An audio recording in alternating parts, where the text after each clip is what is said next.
ఏపీలో బలపడేందుకు BJP sketch వేస్తుందా? అందులో భాగంగానే మాధవ్ను రాష్ట్ర అధ్యక్షుడిగా నియమించారా అంటే అవుననే సమాధానమే వస్తుంది. ఆంధ్రప్రదేశ్లో పుంజుకోవడానికి కాషాయ పార్టీ ద్విముఖ వ్యూహం అనుసరిస్తుందట. కూటమిలో ఉంటూనే సొంతంగా బలపడటానికి కమలం ప్రణాళికలు రచిస్తుందట. మరి ఏపీలో బీజేపీ వ్యూహం సక్సెస్ అవుతుందా? ఆ రాష్ట్ర బీజేపీ కొత్త అధ్యక్షుడి ముందున్న సవాలేంటి? Let's watch.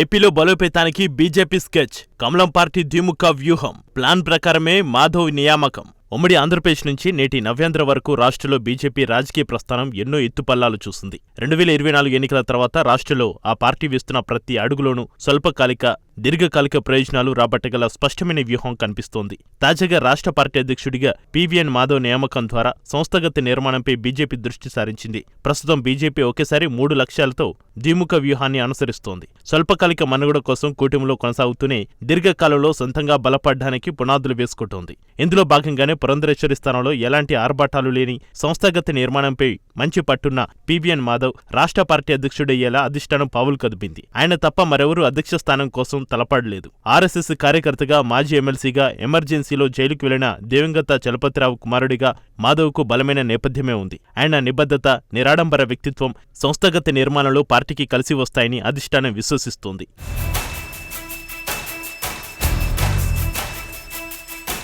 ఆంధ్రప్రదేశ్లో బీజేపీ రాజకీయ బలాన్ని, దాని ముందున్న సవాల్ను అర్థం చేసుకోవాలంటే కూటమితో ఉన్నప్పుడు, ఒంటరిగా పోటీ చేసినప్పుడు ఆ పార్టీకి లభించిన స్థానాలను, ఓట్ల శాతాలను విశ్లేషించాలి. రాష్ట్ర విభజనకు ముందు 1983 శాసనసభ ఎన్నికల్లో బీజేపీ తన ప్రస్థానాన్ని ప్రారంభించింది. ఆ ఎన్నికల్లో కాషాయ పార్టీ 2.76% ఓట్లతో 3 స్థానాలు గెలుచుకుంది. తెలుగుదేశం పార్టీతో పొత్తు పెట్టుకున్న 1999 ఎలక్షన్లలో బీజేపీ పనితీరు గణనీయంగా మెరుగుపడింది. నాడు 3.67% ఓట్లతో 12 శాసనసభ స్థానాలు, 9.91% ఓట్లతో 7 లోక్సభ స్థానాలు సాధించి రికార్డు సృష్టించింది. కానీ ఆ తర్వాత దాని రాజకీయ గ్రాఫ్ క్రమంగా తగ్గుముఖం పట్టింది. ఇక రాష్ట్ర విభజన అనంతరం 2014 ఎన్నికల్లో దేశవ్యాప్తంగా వీచిన మోడీ ప్రపంచనం, టీడీపీ, జనసేనలతో పొత్తు బీజేపీకి బాగా కలిసి వచ్చింది. అప్పుడు 2.2 ఓట్లతో 4 శాసనసభ స్థానాలు, 7.22% ఓట్లతో 2 లోక్సభ స్థానాలు గెలుచుకుని రాష్ట్ర ప్రభుత్వంలో భాగస్వామి అయింది. ఇక 2019 ఎన్నికలు బీజేపీకి అత్యంత గట్టుకాలాన్ని మిగిల్చాయి. ఆంధ్రప్రదేశ్కు ప్రత్యేక హోదా కల్పించే విషయంలో తలెత్తిన విభేదాలతో టీడీపీ దూరం కావడంతో ఒంటరిగా పోటీ చేసిన బీజేపీ ఘోర పరాజయాన్ని మూటగట్టుకుంది. ఒక్క శాసనసభ స్థానాన్ని కూడా గెలవలేకపోయింది. కేవలం 0.84% ఓట్లతో సరిపెట్టుకోవాల్సి వచ్చింది. ఆ పార్టీ నుంచి పోటీ చేసిన 173 మంది అభ్యర్థులు డిపాజిట్లు కోల్పోయారు. లోక్సభ స్థానాల్లోనూ బీజేపీ ఖాతా తెరవలేకపోయింది. రాష్ట్రంలోని అన్ని లోక్సభ స్థానాల్లో కలిపి 0.98% ఓట్లే గెలుచుకోగలిగింది. ఈ ఫలితంతో ఆంధ్రప్రదేశ్లో బీజేపీ రాజకీయ మనుగడకు మిత్రపక్షాల మద్దతు ఎంత కీలకమో స్పష్టంగా తెలిసొచ్చింది.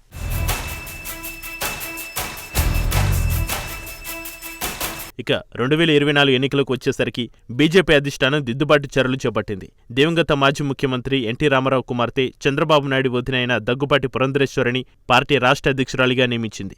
దాంతో టీడీపీతో దెబ్బతిన్న సంబంధాలను పునరుద్ధరించుకునేందుకు అనువైన రాజకీయ వాతావరణాన్ని సృష్టించింది. అంతర్గతంగా ఆమె అనుసరించిన వ్యూహాత్మక సమన్వయం పార్టీలోని భిన్న వర్గాల విధేయతలను తిరిగి బీజేపీ వైపు మళ్లించడానికి దోహదపడింది. టీడీపీ, జనసేనల మధ్య పొత్తు, సీట్ల సర్దుబాటు చర్చల్లో పురంధరేశ్వరి వ్యవహారశైలి కీలక పాత్ర పోషించింది. ఈ వ్యూహాత్మక ఎత్తుగడల ఫలితంగా కూటమి భాగస్వామ్యంతో 2024 ఎన్నికల్లో బీజేపీ అద్భుతమైన పునరాగమనం చేసింది. 8 శాసనసభ స్థానాలు గెలుచుకుంది. అలాగే 6 లోక్సభ స్థానాల్లో పోటీ చేసి 3 కైవసం చేసుకుంది. శాసనసభ స్థానాల్లో 2.83%, లోక్సభ స్థానాల్లో 11.28% ఓట్లు సాధించింది. ప్రస్తుతం బీజేపీ వ్యూహం సైద్ధాంతిక పరిచయం పంతాలో కొనసాగుతున్నట్లే కనిపిస్తోంది. అధికార కూటమిలో భాగస్వామిగా ఉంటూనే రాష్ట్రంలో తన ఉనికిని క్రమంగా విస్తరించుకుంటోంది.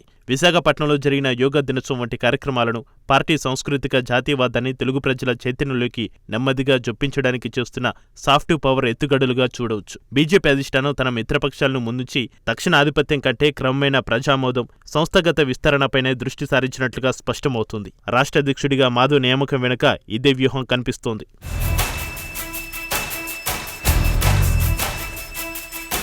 ఉత్తరాంధ్రలో మాధవ్కు మంచి పట్టు ఉంది. బీజేపీ నాయకుడిగా, ఎమ్మెల్సీగా ప్రజలతో సత్సంబంధాలు ఉన్నాయి. ఉత్తరాంధ్రలో పార్టీ బలం పెరిగితే దాదాపుగా రాష్ట్రంలో 30% పట్టు సాధించవచ్చు. పాపులర్, మాస్ లీడర్ కంటే మాధవ్ వంటి పూర్తిస్థాయి సంస్థాగత నాయకుడే క్షేత్రస్థాయిలో పార్టీని మరింత సమర్థంగా నడపగలరని బీజేపీ అధిష్టానం భావించింది. అయితే కొత్త అధ్యక్షుడి ముందున్న మార్గం అంతా సులభమైనదేమీ కాదు. బీజేపీ జాతీయ ఎజెండాలోని వికాస నినాదాన్ని ఇప్పటికే ముఖ్యమంత్రి చంద్రబాబు నాయుడు తన సీఈఓ ఇమేజ్తో సొంతం చేసుకున్నారు. రాజధాని అమరావతి వంటి బృహత్తు ప్రాజెక్టులతో ఆయన అభివృద్ధి ఎజెండాను నడిపిస్తున్నారు.